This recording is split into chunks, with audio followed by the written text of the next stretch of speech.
Aggie. Welcome, Patricia. Thank you, thank you. When did you know that this was going to be your career trajectory? When did you know that nursing was for you? I come from a family of nurses. My mom was a nurse. I have two aunties that are nurses. Okay. And we did a lot of community work with my mom when I was a young girl.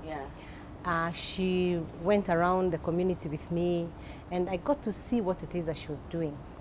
So when I finished my Form 6, I'm from the old system. Okay. When I finished my Form 6, then I mean, it was time to make up my mind on what I wanted to do, and I told my mom that I would want to be a nurse, and she said, no.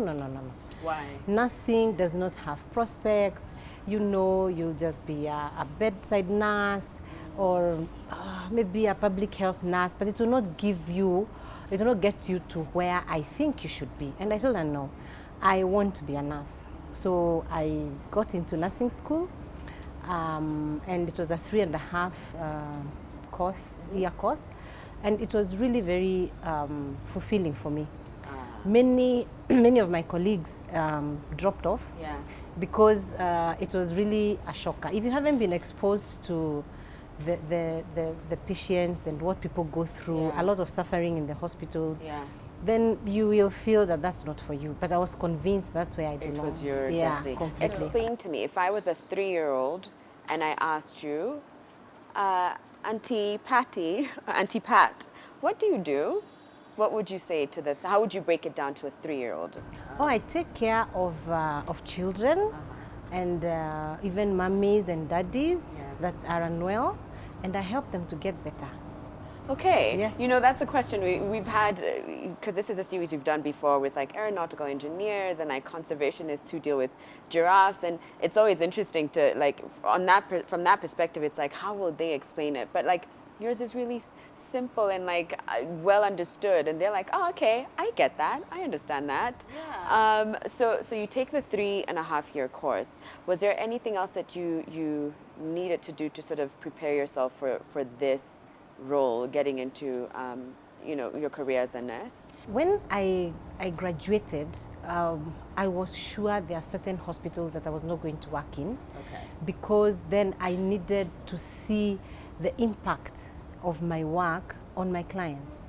And some of the hospitals that I had interacted with then, they didn't have the facilities that I felt they needed. Because sometimes we had patients, we couldn't get needles, we couldn't get syringes, we couldn't get gloves. Patients could die in our hands, and it was very, very frustrating. So I was sure that I was not going to remain in certain hospitals. So I got into the NGO world, and I went to South Sudan, and also in northern Kenya. There was a hospital there for the war wounded. And I worked there for about 6 to 9 months, and I felt now I could come back into the mainstream hospitals. But I went to the private hospitals. I didn't go back to the government, to the public sector. I stayed on into the private sector. I worked in different private hospitals. But after about a year, I knew that I needed to work on my career. So I went back to college. I went to the Catholic University, and I did a postgraduate diploma in project planning and management. So that now got me out of the bedside nursing. So now I got into administration, and it was around that time that I got married. Okay. And so actually, I want us to go back a little bit, back into the bedside nursing that you're talking about. In your description, you described it so beautifully. You just take care of mummies and daddies and babies who are sick. But I know that this space, and you even touched on it slightly, it comes with a lot of trauma.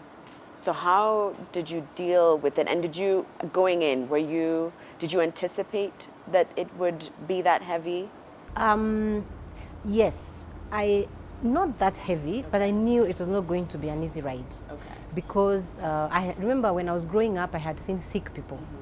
I had been to the hospitals and watched my aunties and my mom give people injections. So I knew it was not going to be easy, but having the experience myself then put a bit of strain on me. And I don't know about now, but I would say that debriefing for healthcare professionals is very, very important. Okay. I'll talk about that later. Yeah. And I needed a bit of debriefing. Yeah. And in one of the hospitals that I worked in, we had those sessions where we could sit in the morning and the sister in charge would take us through what it is we've gone through. I used to work in the accident and emergency department, so you can imagine. We used to receive it fresh. You know, many people don't think about it. Yeah. But when you ring the emergency bell, there's the nurse that comes to receive you. Yeah. She doesn't know what's on the other side of the door. Yeah. So when she opens and you rush in, you have expectations. You expect that nurse immediately to know what to do and to respond to you. Yeah. There are those that come in screaming, there are those that come in crying, and there's a mother who will just hand you a baby. You don't know whether that baby is alive or not. So it's up to you. So you've really got to be on top of your game. You forget yourself, literally, and put yourself in the shoes of this mother, but what it is that you are supposed to do. And that's the training. That's the training. So, and many people say, nurses are so inhuman. You know, they inject you and they know you're in pain. Yes, we know you're in pain, but we are focusing on getting you better. Yeah. Because if we don't do that, if I don't get you on oxygen immediately, then your condition deteriorates. Right. If I don't give you that injection immediately, then we will have a problem. Yeah. So we always work with the end in mind. And that's why we do what we do, the way we do it. Bless. Yeah. So then your career trajectory changed a little, because when you went back to school, you sort of shifted, away from like the bedside nursing to more administration. Yes. What's that been like for you? Oh, that has been very fulfilling, because now I am able to impact more directly on what should happen on the ground. And what do you mean exactly? From a management perspective. Okay. I'm able to train. I'm able to teach the nurses. So my expectations of the nurses is a little higher. Yeah. Because I know what it is that they should do. Yeah. And I'm able to impact that. If you don't have the knowledge, I'll help you get it. Yeah. If it's a personality issue, we will handle it. If it's a knowledge issue, we will handle it. So I'm able to impact that now from my position. Yeah. And I've been through different levels in management. Again, I at some point, I left the hospitals and now joined the corporate. And I got into medical insurance. Okay. Along the way, I had come across a pretty new concept then that was called case management, which was a very insurance-based kind of training.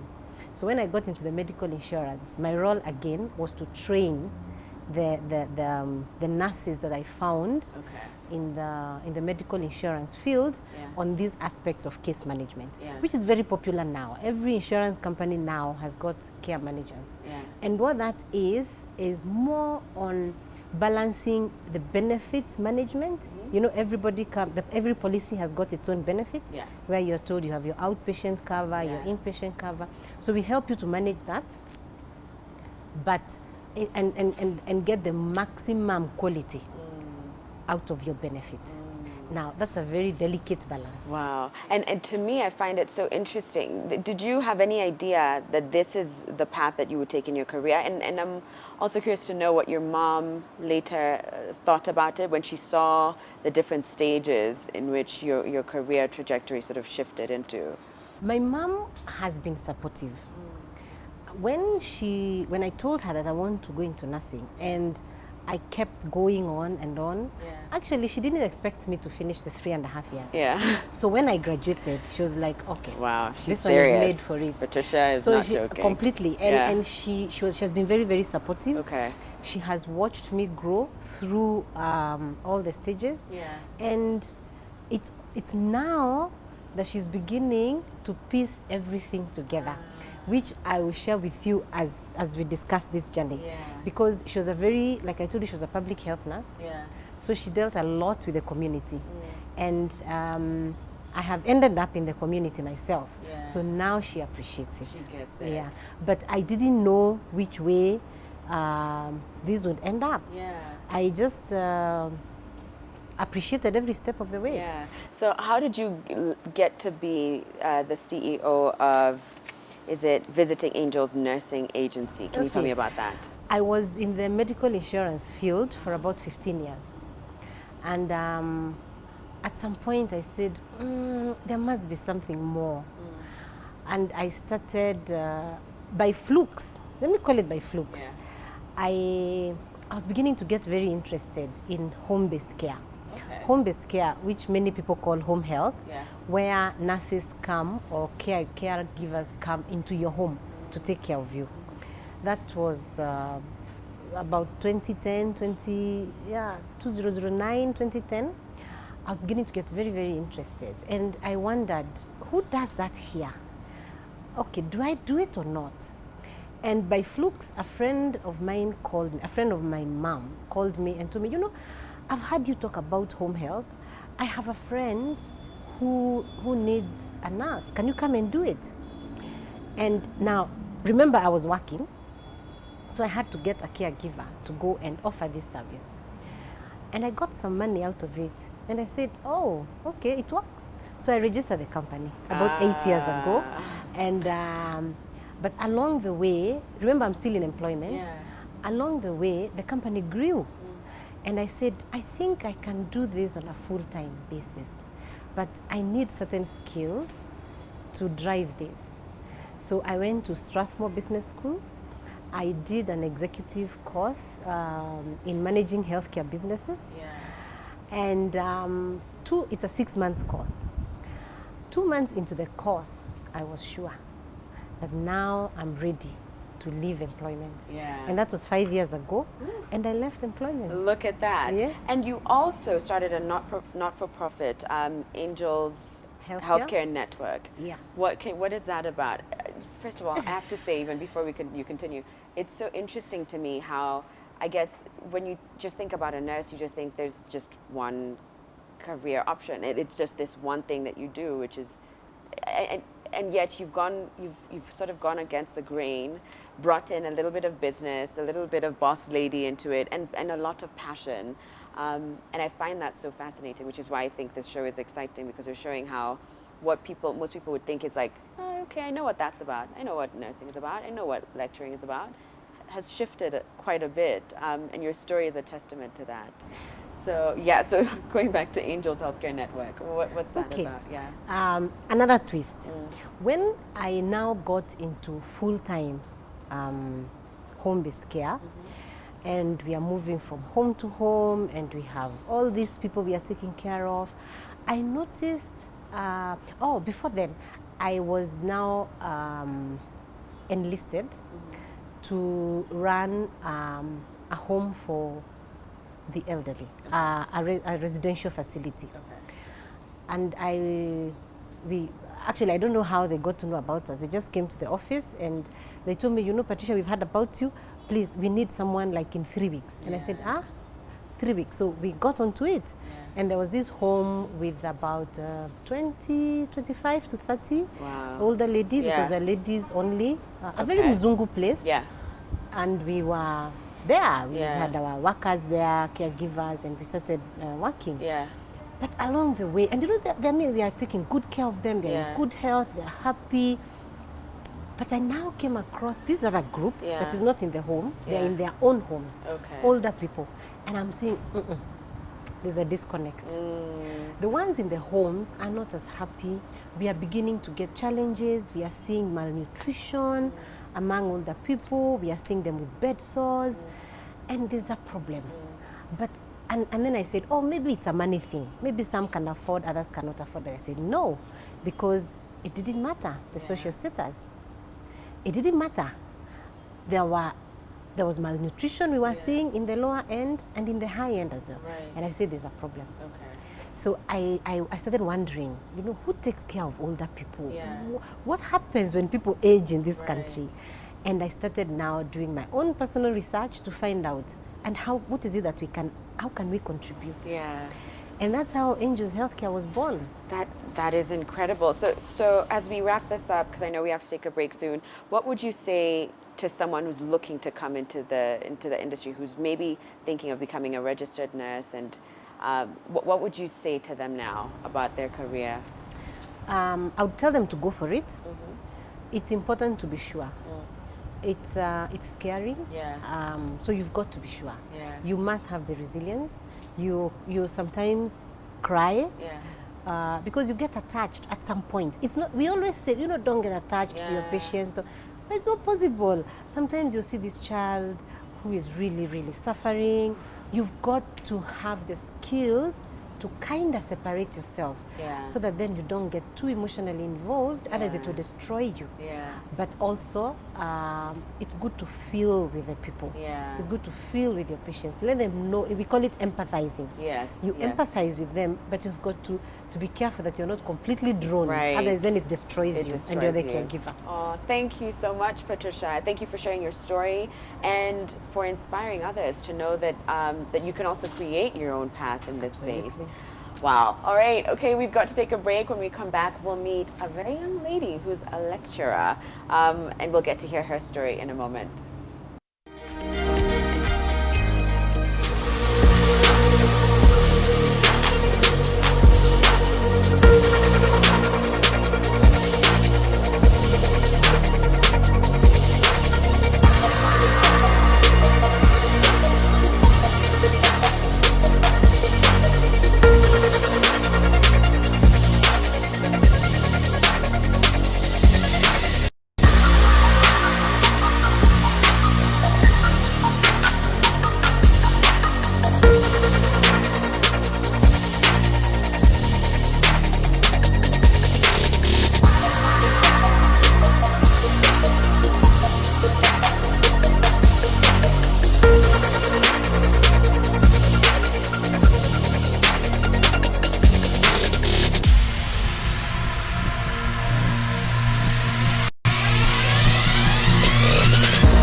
Welcome back, ladies and gents. We're here at Parkland by Radisson, and today's show, we've been going back to careers that we often heard about, teacher, lecturer, reverend, and we've been trying to unpack what it really is about. What's it like in the 21st century holding these careers? And my next guest is, I'm going to call you a young lady. I hope that's okay. It's all right. A young lady called Claire Adionyi. She is an advocate of the High Court of Kenya, and she's currently a lecturer at Strathmore Law School. Can I say your age, please?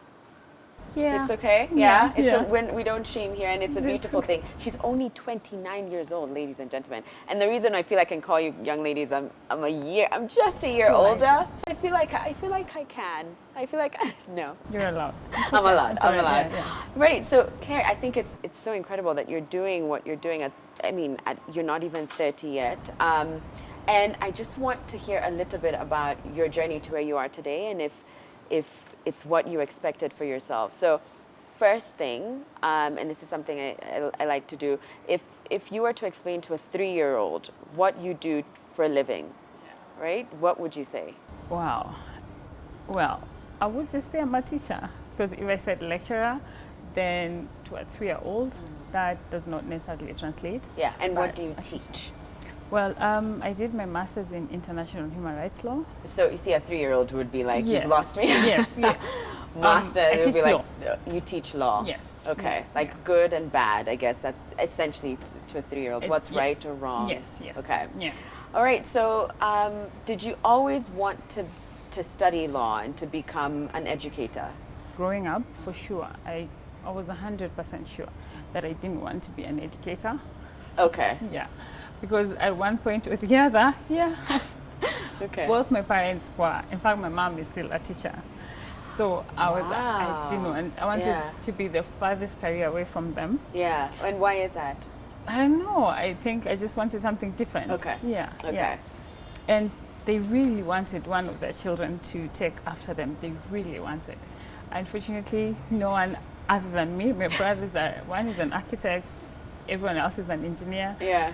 I got into law, Yeah. so they were sure it wasn't going to happen Yeah. until it happened to me. Wow. And so studying law for you was what was your passion, I'm assuming. Or law was your passion. Law was my passion. I really wanted to be a lawyer Okay. because, I thought, I hate, at the risk of sounding cliche, Yeah. I hate unfairness. Yeah. That's the most easy way of breaking it down. Yeah. Yeah. And I really wanted to be in a field that Yeah. would allow me to, in my own way, Okay. do something about that. Right. Yeah. So when did the shift happen from wanting to, practice law to being a lecturer? It wasn't conscious. Uh-huh. So I just came back from my master's, and since I'd done everything back to back, I was crashed. I was tired. So I stayed home for about 3 months. My mom got tired of me. She told me, you have to find something to do. Yeah. So I went to my law firm where I did my pupillage, and I practiced for about 8 months, but I realized it was killing me. Uh-huh. And Uh, why is that? First of all, there's the issue of routine. Okay. At the end of the day, you're working on submissions, plaints, going to court, coming back. So just Okay. that, and then you really have to give so much of your time. So I was constantly in the office, and it was impacting on my social life, on my life generally, spiritually, mentally, physically. By the time that year was ending, I think this was 2017, I just wanted out. And so I like to say that I got into education accidentally, because at the time I was a research assistant for the Dean of Strathmore Law School, Dr. Okay. Franceschi. Yeah. And so I just sent him my CV, and I was like, I need to get into, of course, at that point, you don't tell him I need to get Yeah. into this because I want to get out of practice. Yeah. But, and he was amazing, so I went for an interview, and I got in. Wow. At that point, Yeah. it was really just getting out of practice. Yeah. Yeah, so the passion hadn't yet developed. Given that this wasn't even your intention, I mean, you Yeah. even said yourself, you Yeah. were like, no, Yeah. not going to do what my parents are doing. I'm going Yeah. to be the furthest thing away Yeah, from being yeah, a teacher. Yeah. So did it come naturally to you? Did you find your passion in it? Once you're in class, it's to be honest, I love what I do.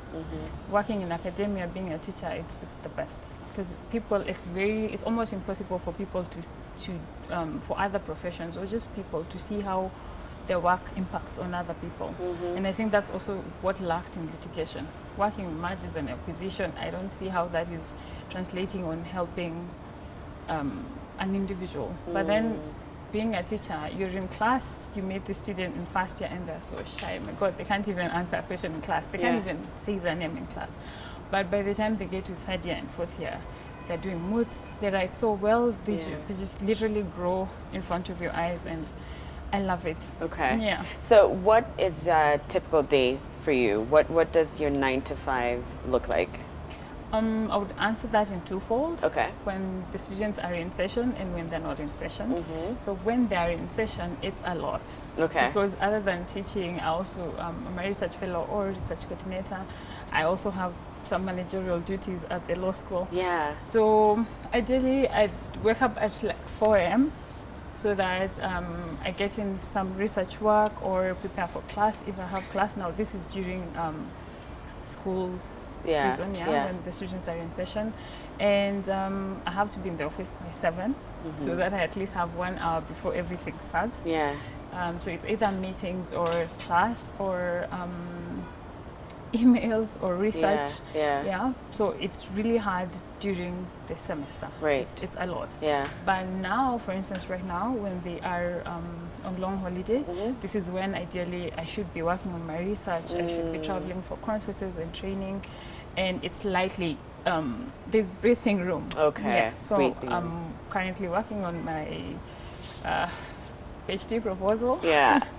And traveling for next month, traveling for a training. Yeah. So it's a lot easier to do a lot more when they're away. Yeah. Because then I don't really have to really focus on them. Yeah. Right. Now, yeah. So what would you say has been the biggest sacrifice for you to get to where you are today? I think at some point, for instance, when I was trying to get my master's, because I think in my group, I think I was among the first people to get my master's, and in fact I was even admitted, I was among the first people to be admitted in my batch. I really had to sacrifice my friendships, my time, because I was doing things back to back. I left campus, I went to the Kenya Human Rights Commission to do an internship. Immediately I went to the Kenya School of Law, immediately privilege, immediately my master's. So to get here, I really needed to put my head down and do what other people are not doing, because most of my colleagues went into practice. So of course they were making more money than me at that time. But I think just to compete with yourself. Think of where you want to go and then put everything to go in that direction. Right. So of course I lost a lot of friends, and but it's all right. Right. Yeah. And I think ultimately if you are doing what you believe you were placed on this earth to do, then it'll all come round full circle. It'll all make sense eventually. So what are some of the biggest stereotypes or misconceptions that you've encountered about, being a lecturer, and I guess even more specifically being a female lecturer who's still in her 20s? So any stereotypes or misconceptions? Students expect older people. So I'd go to class on the first day, and I tell them, well, you have a chance to ask me any question that you want. And the first thing they'll ask me is my age. I'm like, or... So do you tell them? I tell them I give you about 3 years. Then when we become friends, then you can find out. But they really, I think people take you for granted. Okay. They think, or they underestimate you. They think just because you're young, then maybe you don't know what you're saying, or because academia, it's a space, as is right now, if I'm being honest, it's a space for the older generation, because they're the ones who have the masters already or their PhDs, etc. So I would sit, for instance, I sit in a committee where I'm the youngest, I'm the only one without a PhD. So it's doctor, miss. So it can be a bit intimidating, but then what you just need to remind yourself is that you're only there because you're qualified to be there. What would you say to someone who's thinking of coming into this space, becoming a lecturer? What would you say to them so that they have an understanding of what to expect? First of all, money is not what you're looking for. If you're an advocate and you want money, then stay in practice or go into corporate, etc. But if you want to be a lecturer, then you really be sure that it's what you want to do. It's very fulfilling. You get to travel, you get to publish, you get to do a lot of cool stuff, but you have to be sure that that's your passion, because the money does not come from the word go. Do you find that there's people who are in the space and assume that is, are after that? Have you encountered anyone who's after money? Who are coming in and thinking, I'm here to make money, and then at some point they're like, So then in this instance, this person will come and just maybe teach for 1 or 2 semesters, and then they're out. But then in academia, you have to be in it for a certain amount of time to be able to start making the money. Right. Because then that's when you have all the papers, a PhD, and then you start doing consultancies. Yeah, yeah. What's the biggest challenge for you currently? PhD proposal. Yeah. It's funny, I know someone else who's trying to get to write theirs, and they've also been like, where do I start? And it's even in the law space too, so I can only imagine. Yeah. And what do you envision for yourself? In how many years' time? Let's say 5 years and maybe 10 years. Like but ultimately, what is it that you want from this career path? Do you see yourself sticking to educating, research? Because the other thing that I do is I'm a research coordinator, so I get to do this really cool stuff with organizations such as Microsoft and judiciaries across Africa and just the world. So I'm able to interact with the policy world. I think ideally I would love to get into policy. I can still teach, and that's a good thing about teaching. I don't have to be boxed into it. Yeah. So as long as I'm working on my field of interest, I can always teach in that field because I'm up to date with the current affairs, etc. I have the proper qualifications, so I can always continue teaching. But I'd love to be able to influence policy because at the end of the day, that's really what drives our society. Yeah, what our laws are at the end determine how things are going to be. Yeah. So, what do your parents think now? Now that they're like, finally, we got one of them. We convinced them they are an educator.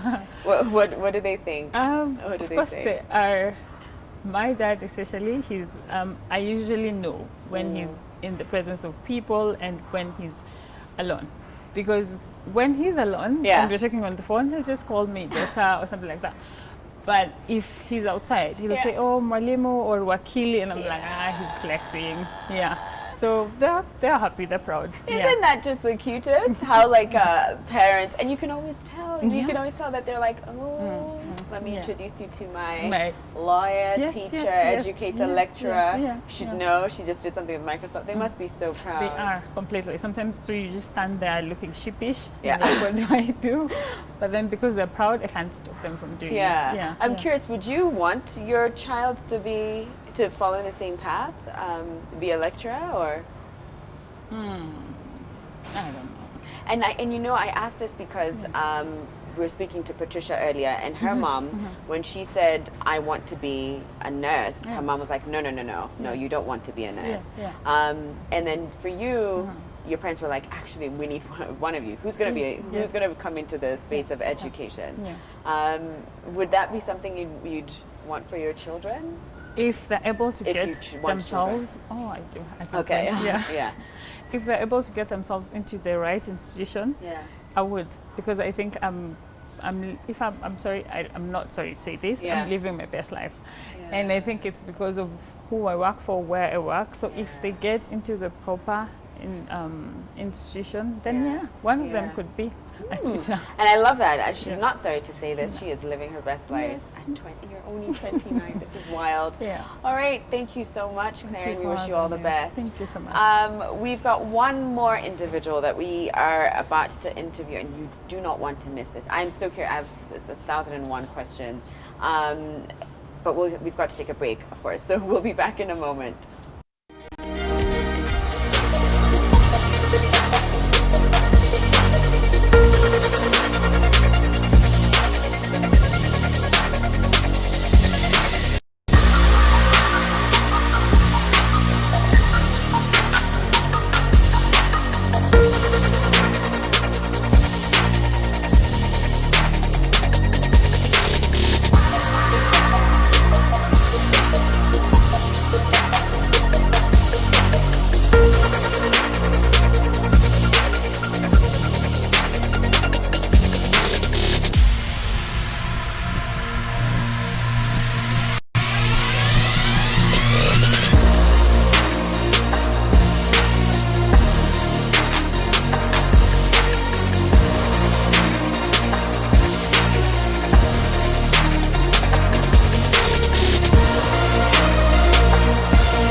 Welcome back, ladies and gents. Now, my last guest is Reverend Mike Kuria, who's been serving for 14 years, and he's currently serving at ACK St. James, Buruburu. Welcome, Mike. Thank you very much.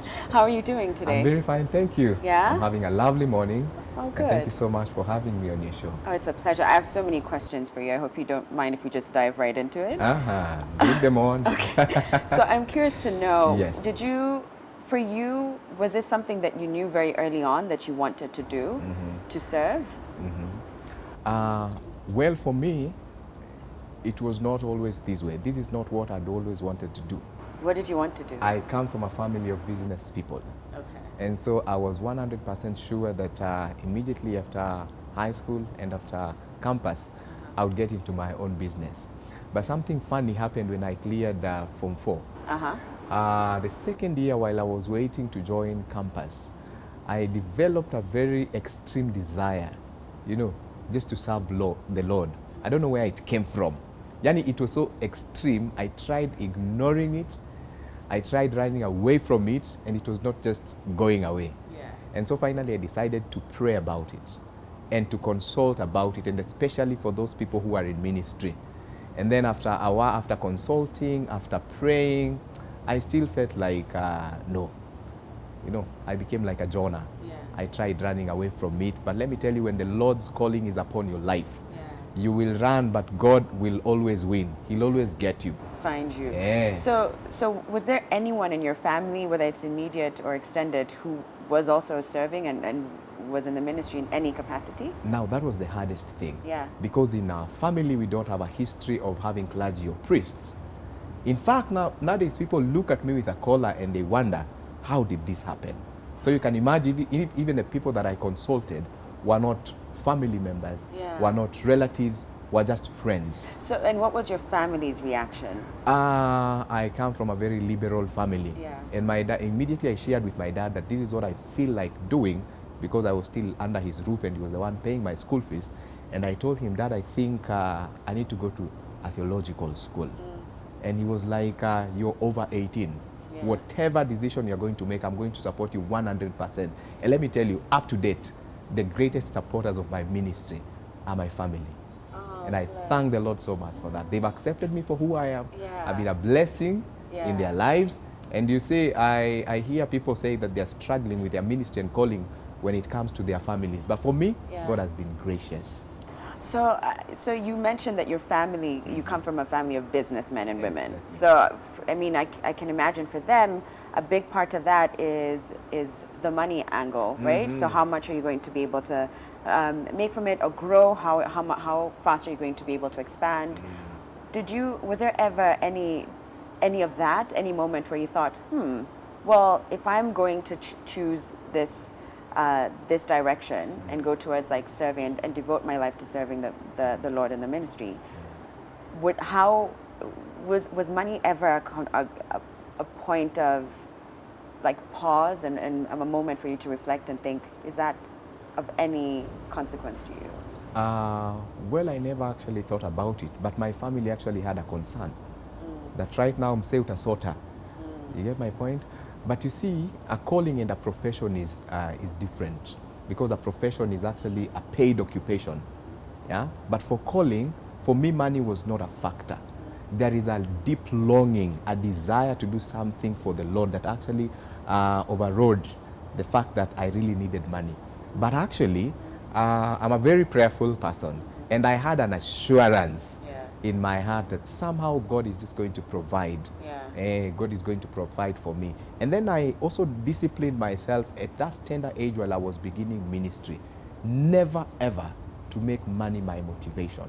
I had read books, I had listened to stories, I had seen people who put money ahead, and I had seen whatever happened to them, negative consequences. And I prayed and I told God, please, may money never be my motivation for ministry. Because if money will be my motivation, I will start calling people. I will start doing crazy things just to get money. And I will have missed out on God's purposes over my life on reaching out to people. Right. Exactly. Wow. Okay. So then you tell your dad that you want to get into theology. Mm-hmm.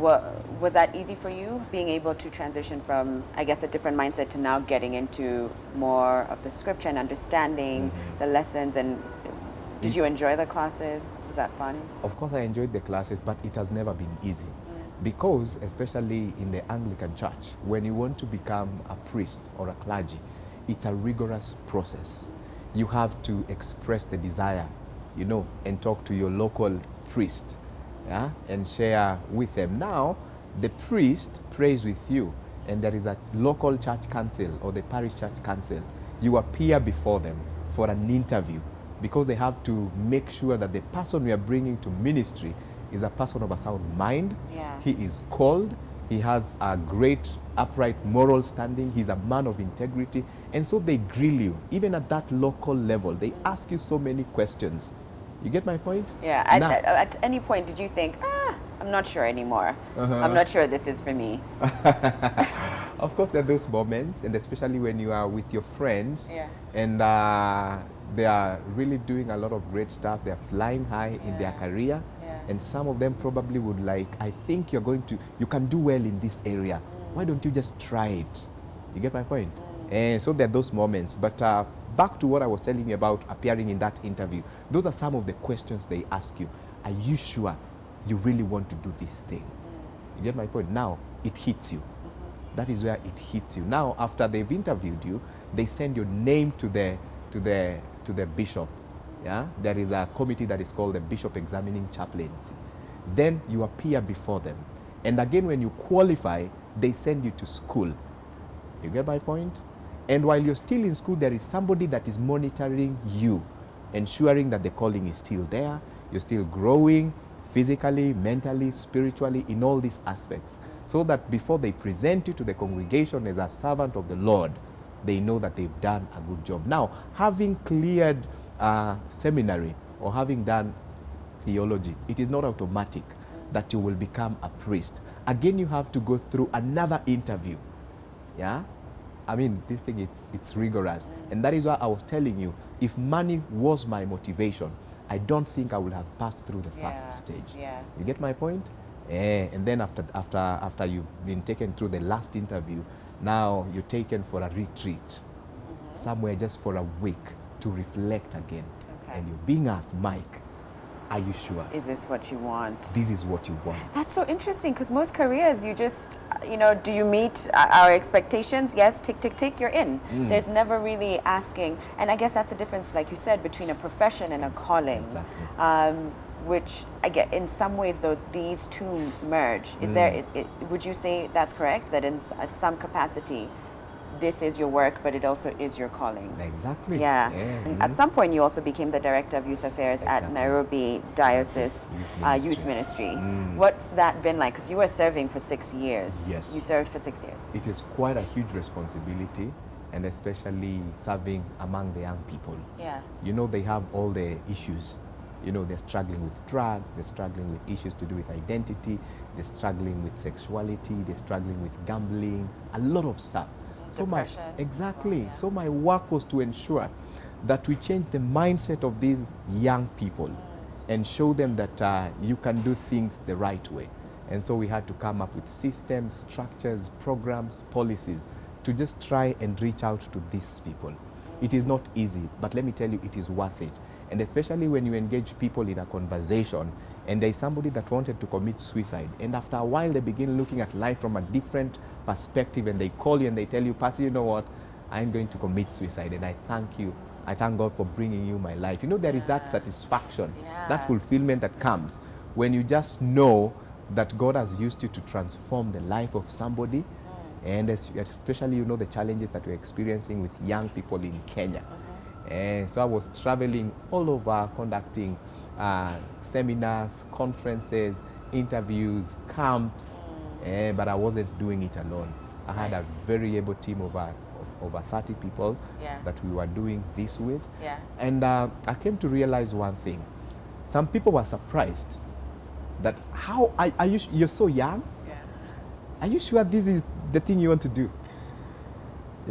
Because there are those people who, anytime they hear the word reverend, they think it's a huge, big, old, bearded man, yeah. holding a huge Bible, Yeah. saying repent or perish. Yeah. You get my point? Yeah. But the way we had packaged the gospel, I found it to be so acceptable to the young people. Right. Our God is a God of love. You cannot condemn a man or a woman who is already condemned. And so we had to reach out to them with love.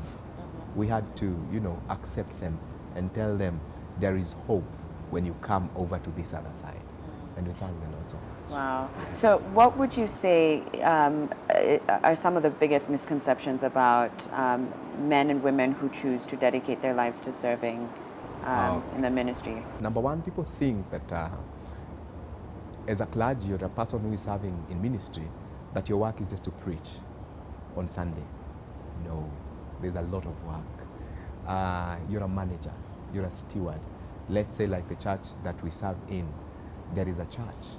We have a staff of around 30 people.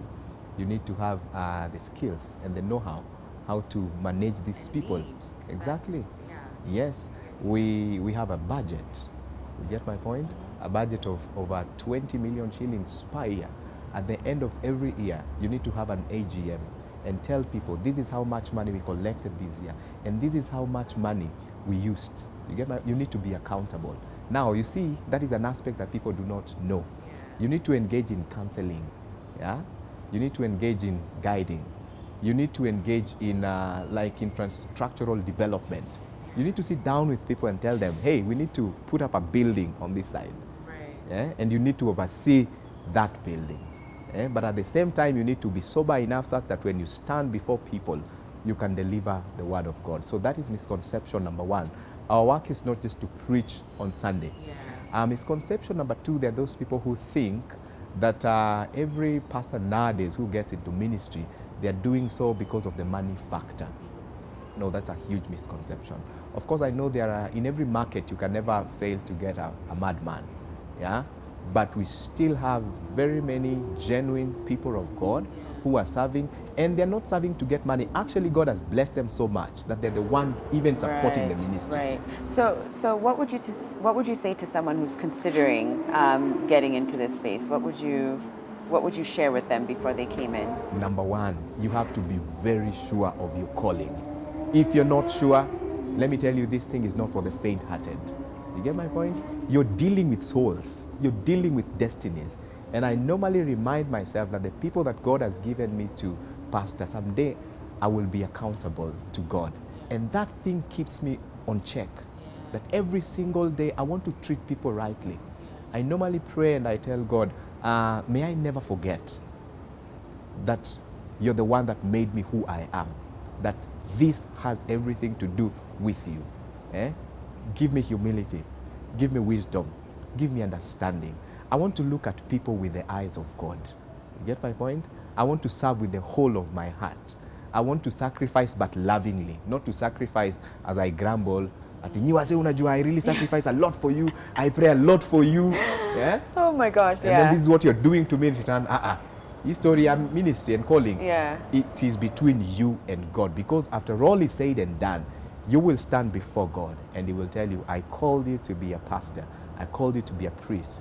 What did you do with it? Yeah. And look at the example of Jesus. When He came on earth, He had 12 disciples. And He also He raised other disciples. When He was going back to the Father, the last prayer He made, this is what He said, that Lord, I have not lost anyone that you placed under my care, except the son of perdition, that is Judas. And for him, it was already said that it will happen. And so He shielded them, He protected them. And so the work of a pastor, you have to be a shepherd. And being a shepherd, you need to have a big heart. And especially being a clergy or in ministry, ministry also has its own seasons. Amen. There is a high season where you wake up in the morning and everything is flowing. When you stand on that pulpit and you preach and everybody is up and say, oh, the Lord is in this place. And then we also have our moments. Yeah? Some clergy get stressed up. Some clergy get depressed. Yeah? And let me tell you, one of the challenging thing about calling is that everybody thinks you're strong. And everybody comes to you to get something from you. Rarely do people ask, how are you doing? Right, so you need to be so, I mean, it's all these things that you need to consider. Yes. It's not as simple as you think, and I guess that's why we wanted to have this show, is to understand the other side. Exactly. My very last question before we wrap up the show, if a 3-year-old came and asked you, Reverend Mike, what exactly do you do? What would you explain to them? How do you explain your job to a 3-year-old? Lovely. I will tell them first and foremost, my work is to serve God. Okay. And serving God is serving his people. Okay. Majorly, number one responsibility is to preach and teach the word of God. Okay. Okay. Sweet. Okay. Exactly. Lovely. Thank you so much, Reverend Mike. It's been a pleasure, and thank you for You're welcome. for allowing us to have a deeper understanding of what it takes to do what you do on a daily basis, and the kind of weight that you have to carry on your shoulders. Sure. Thank you. It's a lot. Thank you. Yeah, thank you. It's a lot. Yeah, and thank you. God bless you. All right. So I hope you enjoyed today's show and that you learned something new and different. It was really interesting trying to dive a little bit deeper into the worlds of a nurse and a lecturer and a reverend. Feel free to tell us who you'd love to see next on the show. If there's certain career paths that you'd like us to highlight, please let us know. Head over to our Instagram, Facebook, or Twitter accounts. That's Living with S. And who knows, maybe that'll be the next thing that we do on the show. For now, I'm going to love you and leave you. Thank you to Parkade by Radisson for lending us your beautiful space. And I'll see you tomorrow, 8 a.m. Bye, everybody.